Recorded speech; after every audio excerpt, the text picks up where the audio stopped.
Welcome to Digitalwerx TV. We're going to talk about, guess what Digitalwerx is, because I'm not sure that everybody's like us and already knows. I'm Steve Johnson. I am a self-titled Digitalwerx evangelist. Chris Crumbly, the Executive Director for Digitalwerx. Now, before we can talk about what Digitalwerx is, we need to talk about the two entities that have come together to create it. So one of those is IDEA, one of those is VETS. Let's talk about IDEA first. Okay, well, I'm glad you asked. IDEA, the Institute for Digital Enterprise Advancement. This was something that my colleague Ron Porter and I worked on back in 2018. We knew that this model-based system engineering was becoming a thing, and we knew that we needed to get something out there that helped the community accelerate their adoption of this new thing. So he came up with the idea, and we just took it and kind of ran with it, and we were able to get some funding from the DoD to create a curriculum in community college. That's where it really started. Okay, terms are important, so let's say very quickly what model-based systems engineering is. Not a big long definition, just a quick one. A quick one? You ask a system engineer a quick one? I know, well, you know what I mean. If you were telling me at a cocktail party, what would you tell me? Think about it as Google Docs for system engineering documents. Okay. That's really what it is. It's a way for system engineers to model the things that we've been writing down in Word documents for decades. Okay, and anybody who's studied any rocketry history will see. Remember those pictures of draftsmen, big rooms full of draftsmen drawing out blueprints for the Saturn V. We're talking about, that was model-based, that was systems engineering then. That was the most primitive way of modeling parts and systems, am I correct? It's very close. Okay. But here's the analog to that. What you were just talking about is how computer-aided design has changed design engineering. Okay. We've taken it from the drawing boards to the computer. Now that's worked out great for the design engineers. Yeah. It's worked out great for the structural engineers, the electrical engineers, but we system engineers have been kind of holding back and still writing all of our stuff down. Okay. Now we've got this language called SysML, and there's some other languages, but that's the one that we use predominantly, that allows us to model system engineering, and they're called artifacts. I know that's a weird name, but they're called artifacts because you've got concept of operations, you've got interface control documents, you've got system specifications. All this gets to be put into a model, but it takes some time to learn how to use it, read it, and understand it. All right, glad I asked for the quick definition there. Okay. You asked for it. You talked about IDEA. What is the other organization that's a major part of Digitalwerx? VETS, Veterans Engineering Training and Services. This is led by my friend Jason Thompson, who's the CEO and president. And Jason had a vision for doing exactly what we're doing, but doing it for those who might be looking for a transition in their career, especially those retiring veterans or those veterans that are transitioning out of service who've been working in this field but didn't have the training to work in the model-based system engineering field. And so we came across each other and we started working together with VETS and IDEA, and we knew that we were really focused on the Defense Department because they've been leading the charge on this whole transition to digital engineering.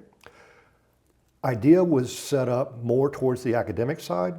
Veterans was set up more towards the workforce development side. And so we created Digitalwerx through a cooperative agreement with these two organizations to create a nonprofit that would work specifically with government organizations, not just the Department of Defense, Department of Energy, the Department of Health. I think that we've got, well, I won't mention all the contracts that they have, but we work with NASA. Yeah. But we also work with our contracting community.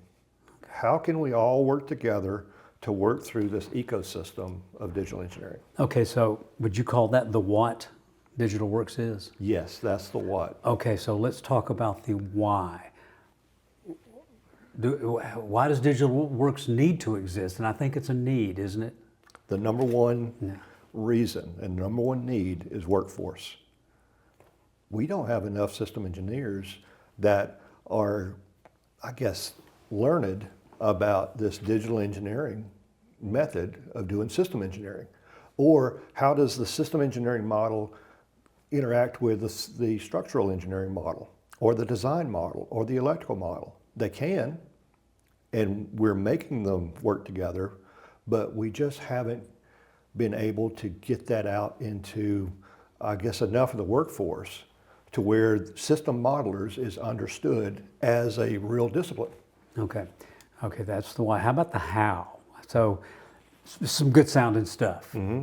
How do you make it happen? How do you educate or illuminate all the things you need to people need to know about what Digitalwerx is and what it does? So when we started this, and we had our contract with the Department of Defense with IDEA, and this was before VETS was even started. We started with the idea that if we build the curriculum, they will come. We were not completely correct on that. So what we have found is that we can find early adopters that know this system modeling and how it works, but we've spent more of our time just trying to help increase the familiarity of what system engineering, system modeling is and what digital engineering can do for you. And so it's the outreach that's been a big part of that. Digitalwerx continues that outreach. One of those is this, Digitalwerx TV. Another one is we've built what we call the Digitalwerx Alliance that allows partners from academia, industry, and government to join with us in a badgeless environment. We're going to have the tools to train with. We're going to have tools that if a company says, I'd want to get into this digital engineering, but I don't know which tool to have, we're going to have a bevy of tools for them to try out. Okay. Let's go back to your basic computer savvy, maybe not a math wizard, high school student, and SET Academy. Okay. Whereas even SET Academy, that's kind of a different thing, but. No, that's true. Okay, that's the way we're going to educate the K through 12, the community college and university. And we're not saying people are not good at math. We're just saying if you don't feel like that's your strong suit and you want to get into high tech, this is a good way. This is a good way because there are those students that have a little bit of a fear for moving into the advanced mathematics. An engineer is taught to understand the basic mathematics that underlies all of these tools, but you don't have to understand all of the mathematics to operate the tools. And that's what we're trying to bring a new pathway into a STEM career, starting with middle school and high school students to allow them to develop into system modelers through a 2-year degree or through a 4-year university degree to combine the community college with university. We're even experimenting with an apprenticeship and micro-credentials that don't require any college degree. But right now, the industry and the government has just not been that receptive to a non-university credentialed person. And that is the thing out in the wide world, where if you've got a college degree, although the world is moving away from that a little bit. A little bit, but it's still the credential. Okay, so employers look for. You've got to be certified. Okay, so we've got SET Academy. What about Digitalwerx Professional Academy, which is similar but different? Right. If you're going to move the needle on the acceptance of digital engineering, you've got to work with the people where they are now, and they're working in the field. We're moving away from the paper-based system engineering environment to a digital environment, so you need to train the professionals.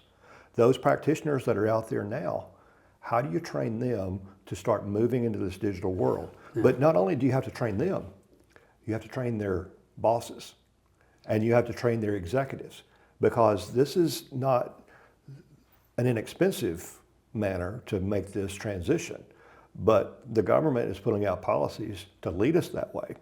And so you want to encourage people to know, what is this value proposition of moving into this digital world? Okay, so that's something, the DOD especially, has it not sent out, I don't know if a directive is probably the wrong word, but something saying you really need to do this if you're going to have a federal contract. They encourage model-based systems engineering. Am I right about that? They are, but the communication from the government to the contracting community typically flows down from policy into directives and then into the requests for proposals, which ultimately lead to a contract. So that's happening.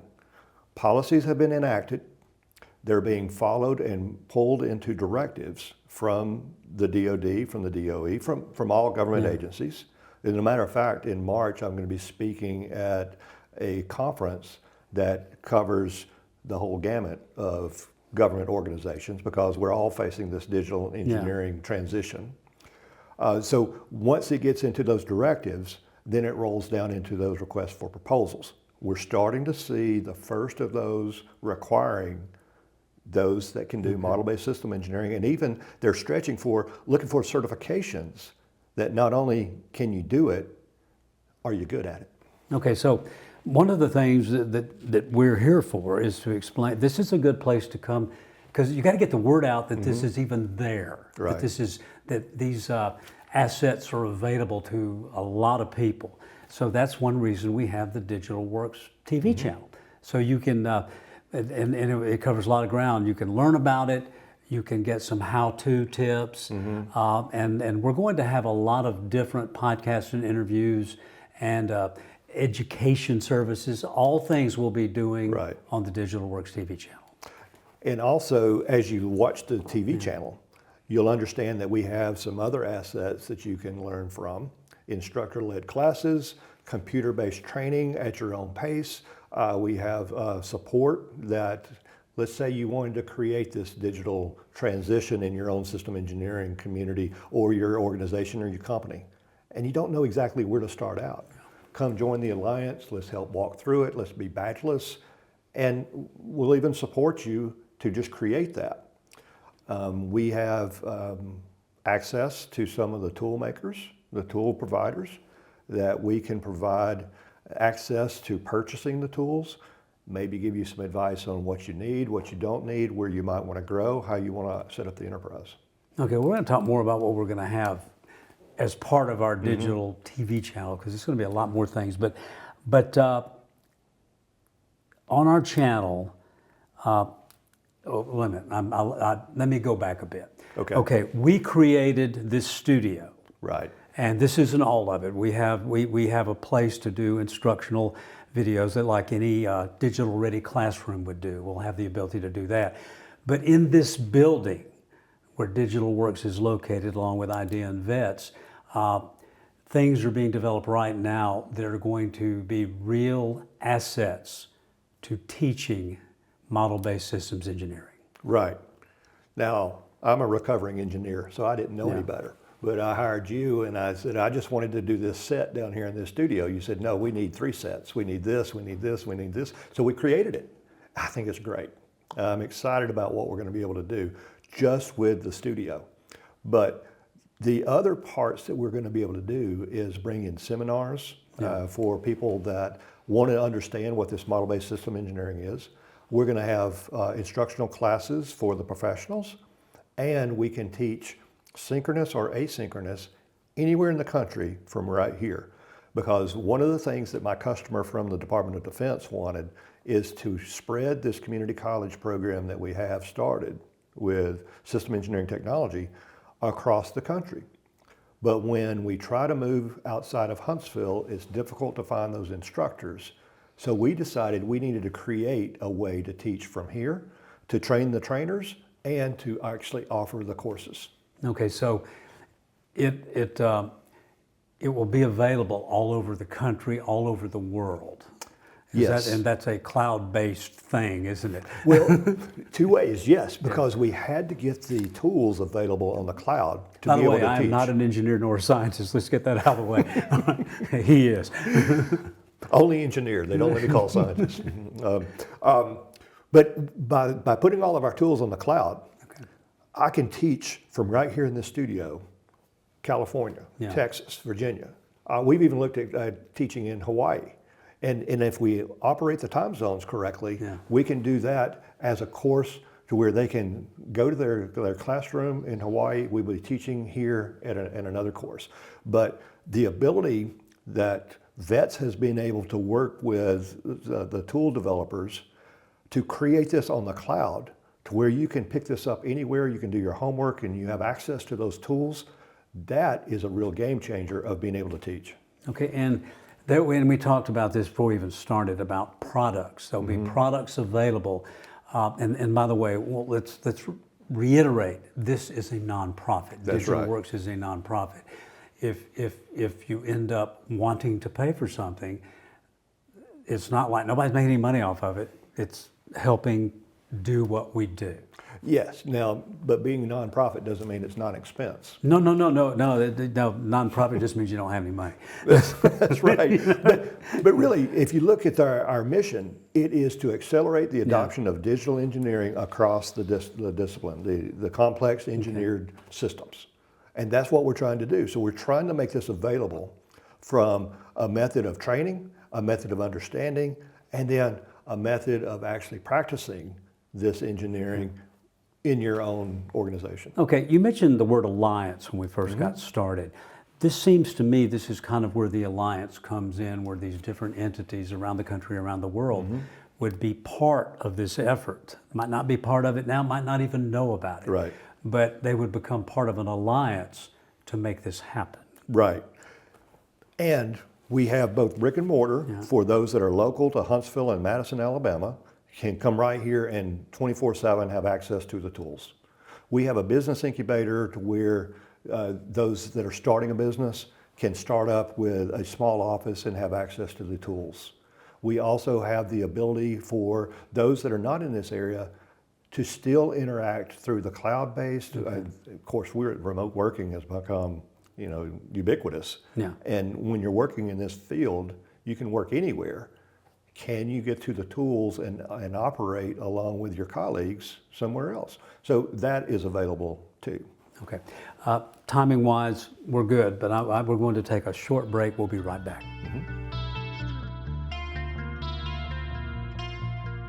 Okay, let's now talk about strategy. We've kind of gone over all these cool things we want to do, and they're going to happen. I essentially want to do that are going to happen. But what's the strategy? What are the steps you have to take to do all the things that Digitalwerx would like to accomplish? Number one is to get the word out, what we're trying to do, how we're trying to go about it. One of the ways that we thought would be advantageous to the community is by making this a nonprofit, making sure that we had non-disclosure agreements. We're not trying to compete with anybody. We're trying to raise the tide for all the boats. How can we do that with the community of practice? How can we create research opportunities to see how to not make this just model-based system engineering, but model-based engineering? How do we start connecting to these other tools? How do we start understanding how when the tools start improving and the way that we operate improves, that we get that word out? And we want to make this as batchless as possible. Yeah. In a competitive environment, that becomes difficult. But by giving the opportunity to have a sandbox to play in to work hard problems, perhaps we can kind of pull that together. So that's one of the ways, is just providing the environment. And then outreach, that's a big part of that, a bigger part than I would have ever thought. Okay, and there's outreach to several groups. One, outreach to high school students, which when I first came on board seemed more daunting to me then than it does now, because I think, heck, there are games out there for doing engineering things. Right. You showed me one yesterday. So if you're a computer savvy high school student, and who isn't, this is going to appeal to you. Maybe a little tougher sell is to companies who are doing it one way and we're doing fine, we don't need to change that, but explaining to them the advantages of moving to model-based systems engineering. That is another task, am I correct? It is, and that one has been a tougher nut to crack than I ever thought it would be. With the middle school and high school, as long as we can get a curriculum that matches the needs of the credentials that the teachers need to ensure that they're getting across, we can help that. Because just to give you a story, I was in Orlando in January for a conference, And I came back, and of course, every flight out of Orlando is a Disney World flight. You know, you've got all these kids, and they're 2 and 3-year-olds asking their parents for their iPads. Yeah. You know, this generation and the generation before and the generation come does not know life without computers. And so, yes, by appealing to those and giving them an opportunity to exercise that knowledge without having an advanced career or having an advanced career in university, either one works. We're trying to open up the capacity for system modelers. And when I say system modelers, it can be in any modality. It could be all the way from the apprentice to the PhD. How do you do this system modeling? And that's what we're trying to get across to the employers as well. Because let's say that you as a company have decided we want to be in the model-based system engineering business because we know that that's what our customer wants and we know that it's more efficient. We know that to hire those folks, we want some system engineers. Absolutely, you want system engineers. System engineers that know how to do this are hard to find. And when you find them, they're well paid. Yeah. And so you're having a difficulty finding those in the market. So what IDEA did and what the SET Academy is for is how do we create system modelers in the community college that you have a win-win, because after 2 years of school, they're going to make a good wage, but they're a lot less expensive than those engineers. For the companies. For the companies. Yeah, yeah. And so you've got a value proposition to bring on the system modelers to work under a system engineer, and you're moving them into a STEM career that might not have been available to them. You know, and it's important to mention because parents will think, oh, my child, they need to go 4 years, but 1 year at many colleges, and you can look it up, is like in the late 20s, early 30s, thousands a year. Yes. Whereas you can get the 2-year degree, become a systems engineering modeler, and it costs you, approximately $10,000. $12,000. Yeah. And so there is, and you can get the good wage you mentioned. Yes. So there's real value to families when things do not get cheaper. That's right. But what we have found is the community college works very hard to provide the opportunity that the industry needs. Yeah. What we have done is we flipped that on its head. We're providing an opportunity that the industry doesn't know they need, but when they find they need it, then it's a big demand. So now we're having to find that, what is that push and pull that we have the ability to train these individuals, just like we did with CAD technicians from starting in the 80s, that can be employed by these companies. But we have more obstacles to overcome, and we're going to be chipping away at that, and you're going to hear more about that as we continue to create more episodes in Digitalwerx TV. Okay, it's important to note you can go 2 years and become a modeler, or you can find out that maybe math isn't all that scary. That's right. And you can go on and get a 4-year engineering degree, and many students do that. Yes, yeah, and that's been one of the joys of being a recovering engineer, becoming a teacher, is I get to help mold these young people coming out of high school that might not have had the resources or the opportunity to go, or reskillers, those who have been in a job that they didn't really like, and they found this, and it's just changed their life. That is one of the most rewarding things that I didn't expect. Okay, so this is such a great effort, and it can have so many benefits, not only to students and companies and the United States. It seems like an easy sell, but there are headwinds. There are headwinds. What are in your mind, and somebody who's been doing this for a couple of years now, what are the headwinds for something that sounds so logical? These are probably not in priority order, but I'll mention these. One is the requirement from the U.S. government that if you're working in model-based system engineering, you have to have a 4-year degree. Yeah. It is just not required. For the capability, it's required in the paper. And that flows down to the contracting community, who cannot put people in those jobs that they would want to put in those jobs because the requirement is a 4-year degree. That's one obstacle. Second obstacle is the company's understanding that they can accommodate the pull of this model-based system engineering with basically a bevy of people that all the way from not college educated to senior college educated. How can they bring in a diverse group of all ages and all backgrounds to come and do that? And the third is mamas and daddies and guidance counselors. Going to a community college sometimes feels like a step backwards from what they might have wanted to see in a university degree. And it's just not. It's not a step back. It is an opportunity and an opportunity enhancer. Even if you want to go to university, going to a community college for the first 2 years is like getting a scholarship because it's half the price or less. Oh, it's way less than half the price. It's not, and I did some looking it up. Yeah. Okay. We Nothing against universities. No, because we both went. Went to the same one. Yeah. But, okay. I want to talk a little bit more before we finish about what we're going to have here on the Digitalwerx television channel. You kind of mentioned some things, and most of yours are serious education things. But I'll go ahead and mention them again because we want to make sure people understand what will be here when they show up. Okay. You probably know better than I. What do we want to show? Well, I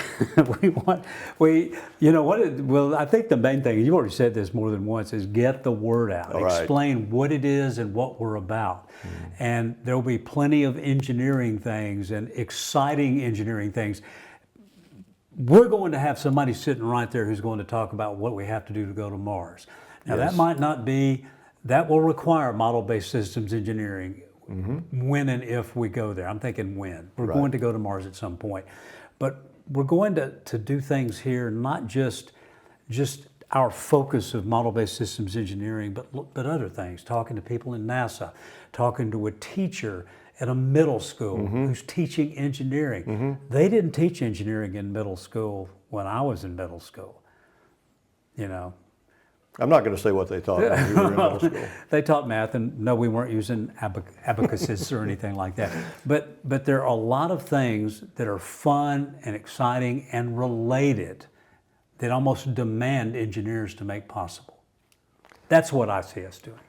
And we're just going to have people that are in the field, maybe not in the field, and it's just going to be an interesting group of people that we're going to interview. And then there's going to be some knowledge sharing of just how do you do this. And this is the only place where you will eventually, not right now, but soon, see two guys reviewing a movie that you might want to go see. But it'll have engineering stuff in it. Oh, good, good. All right, so thank you for being with us, and come back because the best is always yet to come.